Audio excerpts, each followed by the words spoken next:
네, 한번 인사해 보겠습니다. 할렐루야. 어휴, 아멘 소리가. 오늘 빵에 뭐가 들어있었나요?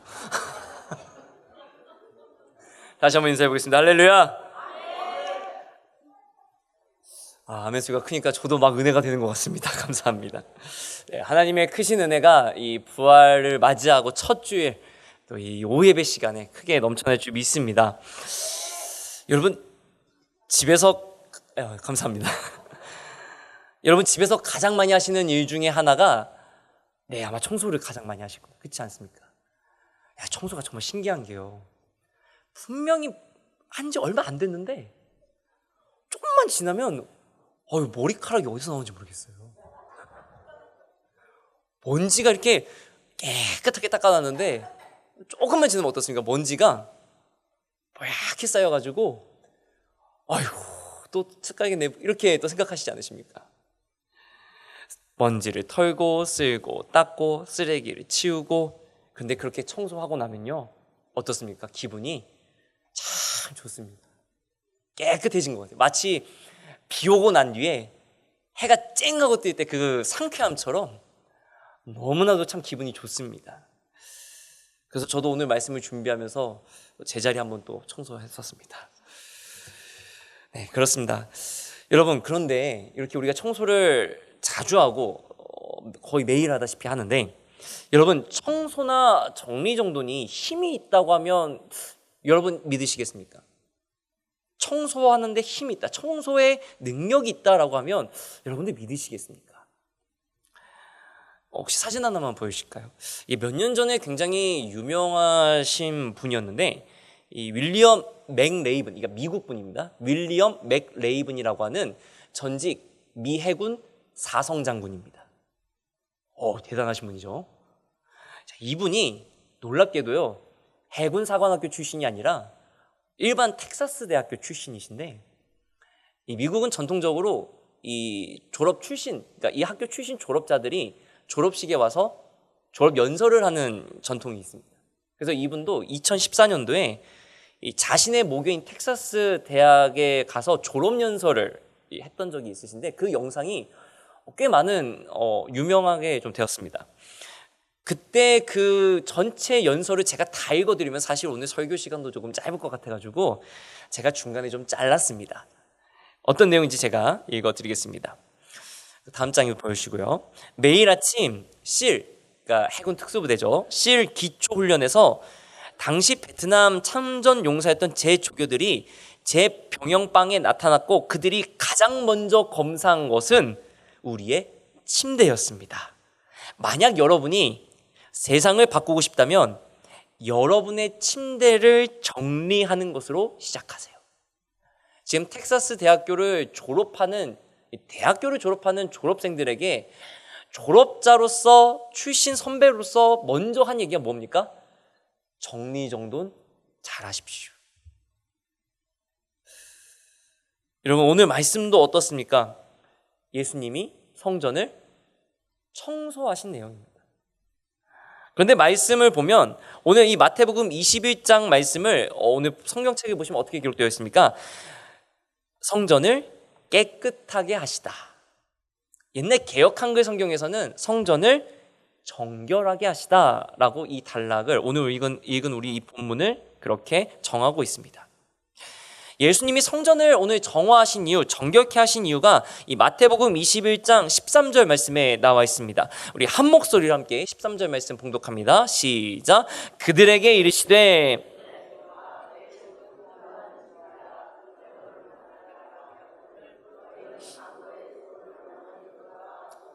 아멘.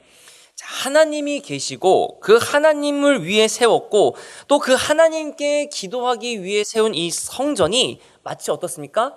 강도의 소굴처럼 변해버렸기 때문에 예수님은 지금 분노에 찬 마음으로 하나님의 성전을 하나님의 성전답게 세우려고 하시는 성전 청소를 오늘 하고 계신 것입니다. 오늘 우리가 읽은 이 마태복음 21장 12절로 17절 말씀을 보면 서로 다른 두 부류의 사람들이 등장하게 됩니다. 그리고 그들을 통해서 예수님 당시의 성전은 어떤 모습이었고 예수님이 생각하신 그리고 하나님이 바라시는 성전의 모습이 무엇일지 우리가 한번 생각해 보고자 합니다. 성전에 있었던 이 첫 번째 부류의 사람들, 오늘 예수님이 만난 첫 번째 사람들은 그 다음 장 넘겨주시면 바로 사고 파는 사람들이었습니다. 이 마태복음 21장 12절 말씀을 우리 한 목소리로 다시 한번 봉독하겠습니다. 시작.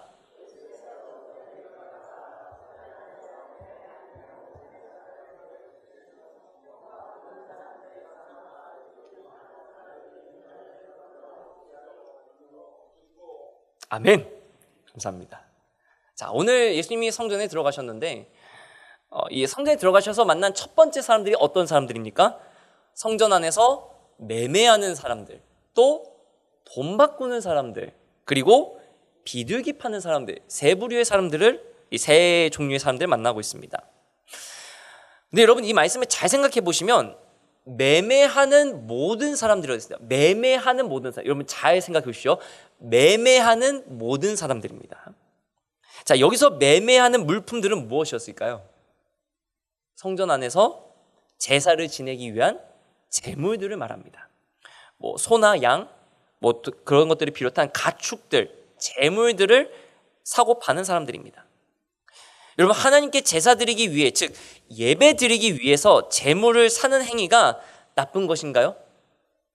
나쁜 겁니까? 나쁘다고 할 수 있습니까? 아닙니다. 나쁘다고 할 수는 없습니다.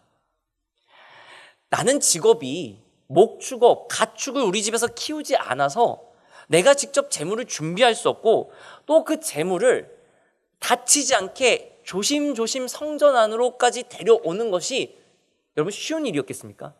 어려운 일이었을 겁니다. 여러분 짐승이 말을 잘 듣나요? 안 들을 겁니다. 막 날뛰고 있는 그 짐승을 잡아다가 다치지 않게 조심조심 끌고 간다는 건 여간 어려운 일이 아니었을 겁니다. 그러니까 성전에서 율법에 따라 제물로 쓸 수 있는 가축들을 성전에서 미리 준비해주고 제사를 지내러 오는 사람들은 그 제물에 합당한 대가를 지불하고 제사를 지낸다고 하는 것이 사실 나쁘다고 할 수는 없습니다. 그렇지 않습니까? 그것조차 나쁘다고 한다면 조금 뭔가 한번 생각해 볼 일일 것 같습니다. 근데 그럼에도 불구하고 예수님은 이 성전의 제사와 제물과 관련된 상인들을 지금 쫓아내셨습니다. 왜냐하면 그 이유는 이러한 선한 의도 때문이 아니라 그들의 상술과 타락한 성전의 현실 때문에 그렇습니다. 하나님의 성전 제물을 준비한다는 게 사실 쉬운 일이 아닙니다. 왜냐하면요, 성전의 제물은 어떤 짐승이어야 됩니까? 혹시 알고 계십니까? 어떤 짐승이어야 되는지 알고 계십니까? 역시 우리 경희교회 성도님들은 말씀을 너무 잘 보셔서 바로 대답이 나오시네요. 맞습니다. 흠없는 짐승이어야 됩니다. 누가 봐도 좋고 다친 데 없고 모자른 것 없고 정말로 좋은, 저기 소로 치면 어떻습니까? 등급을 매기죠. A뿔 이렇게 플러스 막 이렇게 매기지 않습니까? 고기를 잡을 때. 마치 그런 것처럼 가장 좋은 가축으로 하나님께 제사를 지내야 합니다. 그러기 위해서 얼마나 여러분 신경 써서 잘 길러야 될까요? 그렇지 않습니까? 동물이요, 나는 제물로 바쳐질 거야, 나는 다치면 안 되니까 가만히 있을 거야, 이런 제물이 어디 있겠습니까? 여러분 소가 만약 그런다고 생각해 보십시오. 아마 그 소는 병원을 가야 될 겁니다. 마찬가지로 그렇게 애지중지 정성껏 재물을 키웠다고 해서 끝이 아닙니다. 이 재물을 어디까지 갖고 와야 됩니까? 성전까지 갖고 와야 됩니다. 여기서 제사를 지내야 되니까요. 성전까지 갖고 오는데 여러분 이 소들요 갖고 올 때 혹여라도 뭐 예수님 때니까 수레에 부딪히거나 다른 가축에게 부딪히거나 아니면 모퉁이를 두다가 건물에 부딪혀가지고 상처가 난다거나 다리가 부러진다거나 이러면 어떻습니까? 이 재물을 쓸 수가 없습니다. 그러니까요, 재물을 준비해서 성전까지 갖고 온다라고 하는 것 여간 어려운 일이 아닙니다. 그런데 만약에 여러분 이것을 사고 팔기 위해 산업으로 만든다고 생각해 보십시오. 어떻습니까? 소 키우는 비용, 소를 운반하는 비용, 소를 먹이는 비용, 그 사람들, 그렇게 돌볼 사람들을 고용하는 인건비, 다 포함되어야 할 겁니다. 여러분, 돈 바꾸는 사람들은 어떨까요? 여기서 돈 바꾸는 사람들이라고 말하는 것은 성전 안에서 이제 헌금을 드릴 때 당시 일반적으로 사용했던 로마의 은화였던 데나리우스 은화를 성경에선 데나리온이라고 합니다. 이 데나리온을 내지 말고 성전 자체의 화폐였던 두로 동전을 사용하게끔 만들었습니다. 그리고 이것 때문에 로마의 데나리우스, 그러니까 일반적으로 사용하는 은화와 성전에서의 동전을 서로 환전해주는 상인들이 있었습니다. 환전해준 이유는 사실 좋았습니다. 어떤 이유였냐면 하나님께 드리는 헌금을 어떻게 저 이방 민족들이 만든 은화를 가지고 헌금할 수 있겠냐. 그러니까 우리가 하나님께 드리는 헌금은 구별해서 우리가 사용하는 동전으로 따로 만들어서 드리자. 이렇게 했던 것입니다. 여러분, 이 모습이 과연 나쁜 것인가요? 그 취지조차 나쁘다고 할 수 있을까요? 아마 그렇다고는 말하기가 조금 어려울 것입니다. 그런데 문제는요, 이것을 취급하는 재물을 사고 팔고 성전 안에서 헌금을 위한 그 동전으로 바꿔주는 이 환전상들이 이윤을 너무 많이 취했다는 겁니다. 사실 성전의 재물과 이 동전을 거의 독점하고 있었기 때문에 사실 가격을 이 상인들이 마음대로 조정해도 손쓸 방법이 없었습니다. 성전의 동전을 바꾸려고 해도 환율이 지나치게 높으니까 이것을 바꿀 때 막대한 돈이 들었다는 것입니다. 지금 12절 말씀을 또 자세히 보시면 비둘기 파는 사람들이 따로 지금 저장되어 있어요. 따로 기록되어 있습니다. 그러니까 이 비둘기 파는 사람들은 사실 성전 안에서 매매하는 사람들로 포함돼도 됩니다. 그렇지 않습니까? 굳이 근데 오늘 저자 마태는 비둘기 파는 사람들을 따로 기록하고 있습니다. 왜 굳이 마태는 비둘기 파는 상인들을 따로 기록했을까요? 여러분, 비둘기는요, 하나님께 제사를 지낼 때 가난한 자들이 드리는 번제물입니다. 그러니까 소나 양, 염소 이런 것들로 번제를 도저히 드릴 수 없는, 하나님께 제사 지낼 수 없는 그럴 정도로 가난한 사람들을 위해서 하나님은 어떻게 했습니까? 이 비둘기들, 산비둘기를 이용해서, 새끼들을 이용해서 이것을 가지고 번제를 드려라. 그러면 하나님이 그 번제를 받을 것이다. 가난한 사람들도 하나님께 제사 지낼 수 있도록 하나님께서 은혜를 베풀어 주신 것이 사실은 이 비둘기였습니다. 레위기 1장 14절 말씀을 보면 그 말씀이 나오는데, 만일 여호와께 드리는 예물이 새의 번제이면 산비둘기나 집비둘기 새끼로 예물을 드릴 것이요 라고 말합니다. 그러니까 이 비둘기는 가난한 자들이라도 우리 집은 가난하니까 제사도 못 지내고 그냥 지나가겠다, 이게 아니라, 그래 우리가 비록 가난해도 우리가 우리의 형편에 맞게 정성껏 예배를 준비하면 하나님이 기뻐 받아 주실 거야, 이 믿음을 가지고 주님 하나님 앞에 제사를 지낼 때 하나님께서는 그 제사를 어떠십니까? 받으시겠다라는 것입니다. 너희가 재산이 많든 적든 돈이 있든 없든 그거에 상관없이 예배를 드리고자 하는, 제사를 지내고자 하고 있는 하나님을 믿는 신실한 믿음으로 나온다면 나는 그 제사를 받아주겠다. 그런데 내가 말한 재물이 너에게 걸림돌이 된다면 어떻습니까? 비둘기 새끼로라도 제사를 지낼 수 있도록 허락하겠다라고 하신 하나님의 은혜를 말합니다. 근데 아까 12절 말씀 보면요, 비둘기 파는 상인들이 어떻습니까? 따로 있습니다. 여러분, 이 말이 무슨 말일까요? 하나님은 가난한 자들을 위해서도 제사 지낼 수 있도록 허락하신 정말로 값싸고 쉬운 재물이었던 이 비둘기조차도 성전 안에서는 어떻습니까? 이윤을 추구하는, 이윤을 부첩하는, 그래서 상인들이 막대한 이윤을 취하게끔 하는 그저 상품에 불과했다라는 것입니다. 가난한 자들조차도 그 취지에 걸맞지 않게 비둘기 새끼를 살려고 하면 어떻겠습니까? 자신들의 형편보다 비싼 값을 주고 샀어야 됐다는 것입니다. 더 문제는요, 이런 상인들의 뒤에는 이런 상인들을 통해서 또다시 막대한 이윤을 챙기고 있었던 이 성전의 유대교 지도자들이 있었다는 것입니다. 그렇기 때문에 여러분 어떻습니까? 이 성전의 타락한 현실이 쉽게 바뀌지가 않았다는 것입니다.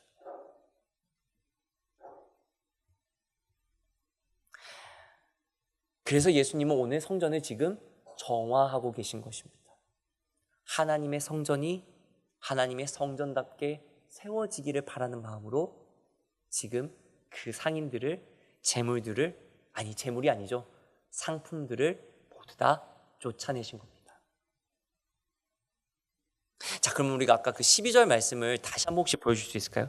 12절 말씀을 한번 생각해 볼 때, 그래, 예수님이 성전에서 물건을 파는 사람들, 돈을 바꿔주는 사람들, 이런 사람들이 쫓아내 주시는 건 이해가 되는데, 잘 생각해 보십시오. 매매하는 사람들이라고 되어 있습니다. 이 말은 뭐냐면 파는 사람뿐만 아니라 어떤 사람들입니까? 사는 사람들도 쫓아냈다는 것입니다. 사는 사람들은 보통 제사를 지내기 위해 이 성전에 들어왔던 사람들일 겁니다. 그런데 예수님은 상인들만 쫓아내신 것이 아니라 그 상인들에게서 재물을 지금 사고 있는 사람들도 다 쫓아내셨다라고 하시는 겁니다. 왜 예수님은 이들조차도 쫓아내셨던 것일까요? 예전에 초등학교 때, 제가 어릴 때요, 친구하고 이렇게 다툼이 나면요, 어떻습니까?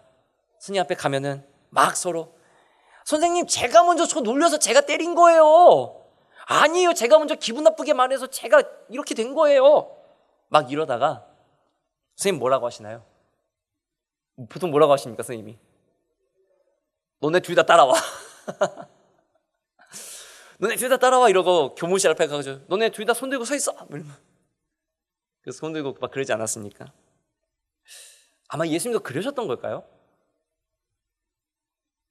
왜 그러셨을까? 제가 곰곰이 생각해 보다가요, 제가 이런 결론에 도달했습니다. 여러분, 시장이든 마트를 가든 아니면 온라인으로, 인터넷으로, 어플로 물건을 구매하려고 할 때 여러분 가서 바로 그냥 사시나요?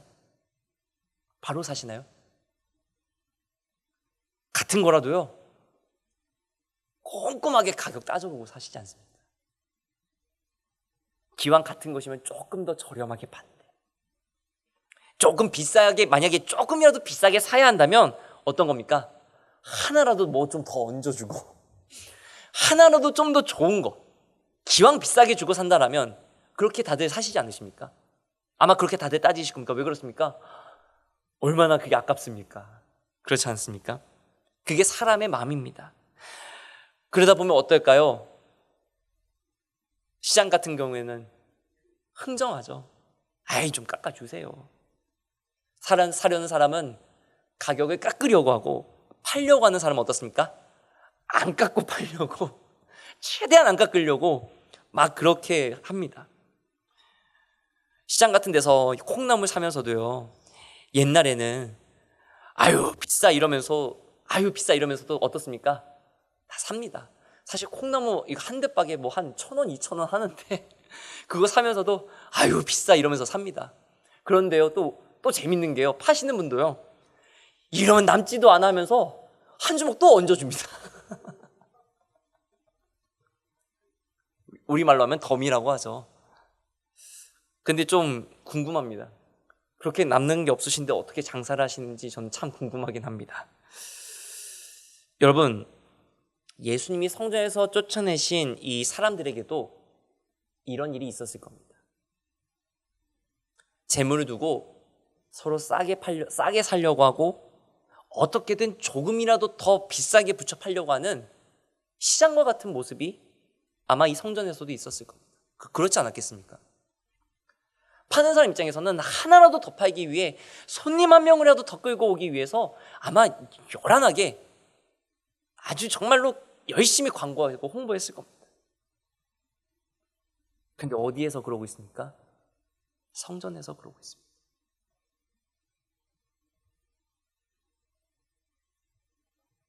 하나님께 드릴 재물을 사고 파는 그 자리에 정작 그 재물을 받을 하나님은 전혀 신경 쓰지 않고 오직 무엇이 관심사였을까요?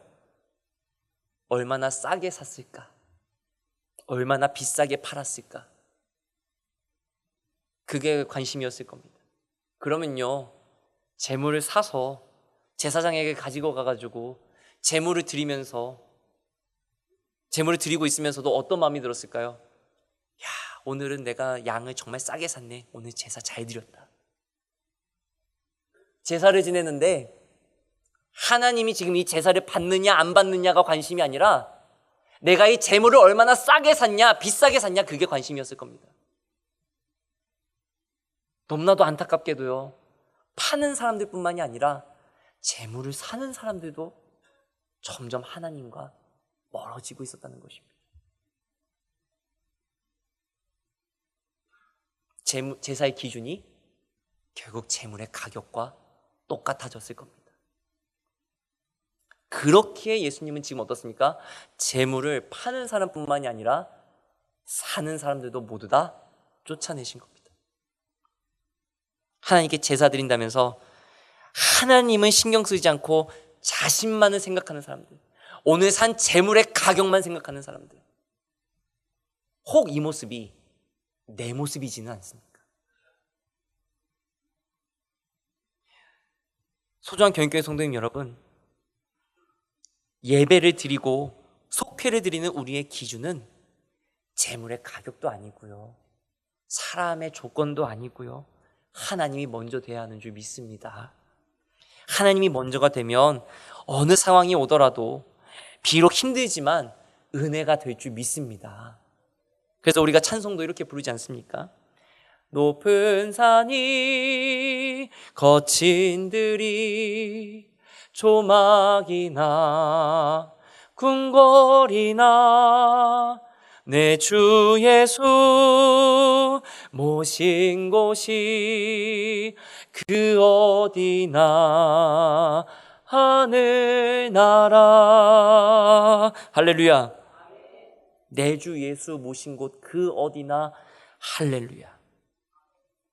이 고백이 넘치는 우리 교회 속회 모임이 될 수 있기를 주님의 이름으로 간절히 축원합니다. 이 성전 안에 있었던 두 번째 부류의 사람들은 마태복음 21장 14절 말씀을 먼저 읽어보겠습니다. 우리 함께 봉독합니다. 마태복음 21장 14절 말씀입니다. 시작. 맹인과 저는 자들이 성전에서 예수께 나아오매 고쳐주시니. 할렐루야. 바로 어떤 사람들입니까? 맹인과 저는 자들. 여러분, 아까 14절 말씀 잠깐 고정시켜 주십시오. 예수님이 성전을 정하신 오늘의 말씀은 다른 복음서들에도 다 등장합니다. 다 나옵니다. 근데 성전에 있었던 맹인과 저는 자들을 고쳐주셨다라고 하는 이 말씀은 오직 이 마태복음에서만 나옵니다. 왜 마태는 예수님이 이들을 고쳐주셨던 내용을 기록했던 걸까요? 여러분, 맹인과 저는 사람들은 다른 이의 도움이 없이는 살 수가 없는 사람들입니다. 뭔가 자기 스스로 일을 할 수도 없고 복지제도가 지금처럼 잘 작동하지 못하고 있는 그 고대에 이 사람들이 할 수 있는 일이라고는 그저 구걸하는 것밖에 없었습니다.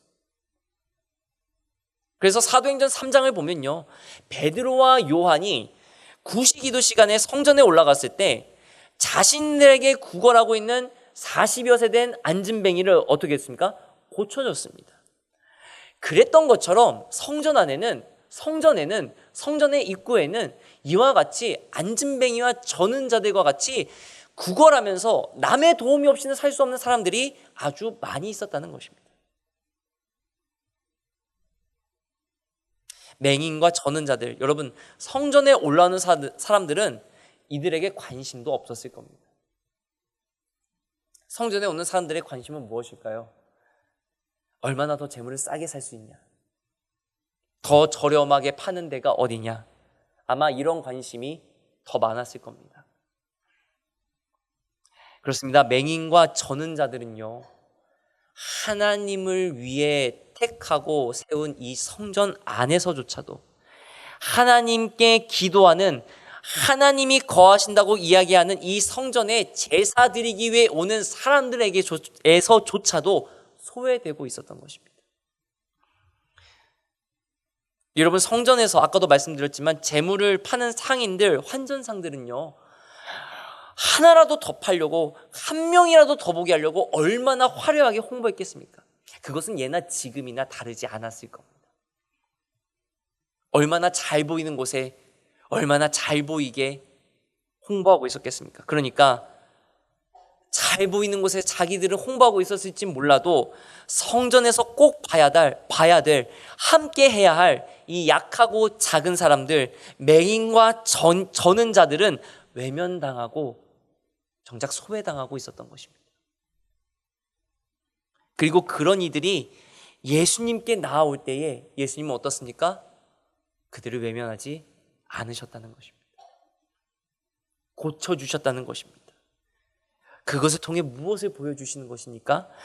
하나님께 진심으로 나오는 자를 하나님은 재물과 상관없이 그 심령의 중심을 보시고 은혜를 더해 주시는 곳이 어디다? 바로 이 성전이다. 할렐루야. 지금 예수님은 그것을 보여주고 계신 것입니다. 마태복음 21장 15절 말씀에 대제사장들과 서기관들이 예수께서 하시는 이상한 일과 또 성전에서 소리질러 호산나 다윗의 자손이여 하는 어린이들을 보고 노하여. 예수님이 성전을 청소하시고 소외된 이들을 고쳐주시는 당시 사람들은 감히 생각도 하지 못했던 이 놀라운 일을 역사하시는 이 모습을 보고 대제사장들과 서기관들은 어떻습니까? 분노하고 있습니다. 하나님이 구별한 사람들이라고 이야기하는 대제사장들조차도, 서기관들조차도 성전을 성전되게 만드는 예수님의 모습을 보고 이상한 일로 생각하고 분노하고 있습니다. 반면에요. 어른들은 아무도 주목하지 않았던 어린이들만이 예수님을 보고 뭐라고 얘기합니까? 호산나 다윗의 자손이여 찬양하고 있습니다. 소중한 교인교회 성도님 여러분, 우리 교회는 오늘 주님의 모습처럼 주님의 은혜가 넘치는 우리 교회, 속회 모임인 줄 믿습니다. 그렇게 우리는 교회를 교회되게 세우고 예수님을 향해 호산나 다윗의 자손이여 찬양하며 믿음의 깊이를 더해가야 할 줄 믿습니다. 우리는 대제사장, 서기관들의 분노가 아니라 주님을 향한 찬양과 경배의 자리를 세워야 할 줄 믿습니다. 말씀을 정리하겠습니다. 소중한 교인교회 성도님 여러분, 오늘 말씀을 통해 우리는 매매하는 자들과 같은 우리에게서 청소해야 할 영적 찌꺼기와 장애물이 있지는 않은지 돌아봐야 할 줄 믿습니다. 그리고 그것들을 정화하여 주신 주님을 의지하여 날마다 이겨내야 할 줄 믿습니다.